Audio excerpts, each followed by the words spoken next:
Nuestra Constitución no es de 1917, estamos celebrando 100 años de una Constitución que data de años anteriores. Realmente yo lo que quisiera que se celebrara es no la antigüedad de la Constitución, sino la vigencia y su aplicación en nuestra sociedad. ¿Y cómo andamos en ese sentido, en ese terreno de la vigencia de los...? Pues nuestra Constitución, independientemente de todas las reformas que ha sufrido, podemos expresar que no ha tenido su aplicación como el mismo texto deseado.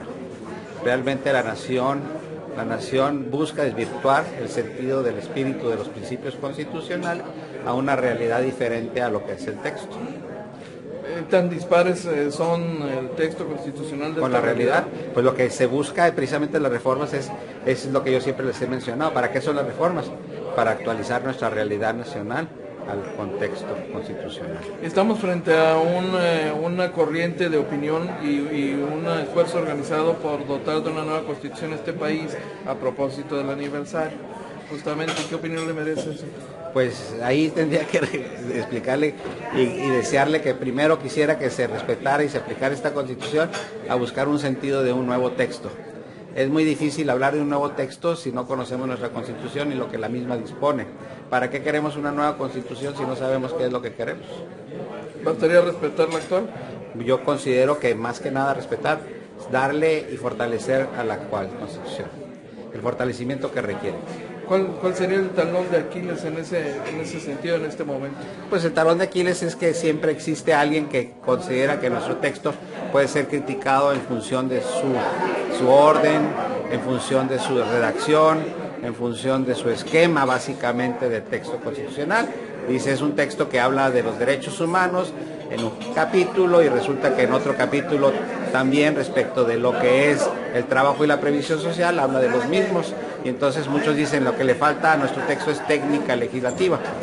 Realmente lo que necesita nuestro texto es aplicación formal en el Estado mexicano. ¿Quién es el principal depredador o violador de la Constitución? El mismo ciudadano mexicano. ¿Sí? Claro que sí. ¿Y de las autoridades? Sí. Pero las autoridades tienen un respeto respecto de lo que es la norma, pero a final de cuentas el respeto a su aplicación es responsabilidad de todos nosotros los mexicanos. No es zona única y exclusivamente de la autoridad.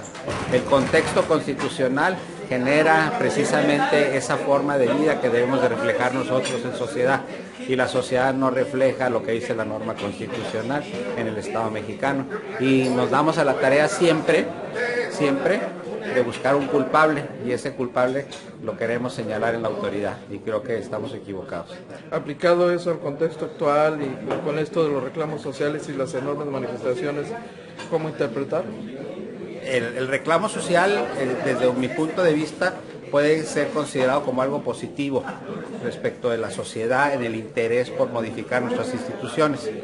El problema es cuando distorsionamos el reclamo social y atentamos contra las instituciones. Entonces hay un parámetro muy grande entre lo que dice la norma y lo que expresamos como sociedad para violentar la misma. Tenemos mecanismos que, por desgracia, a veces en las mesas de concertación tenemos que iniciar por explicar cuál es el procedimiento para poder lograr un objetivo.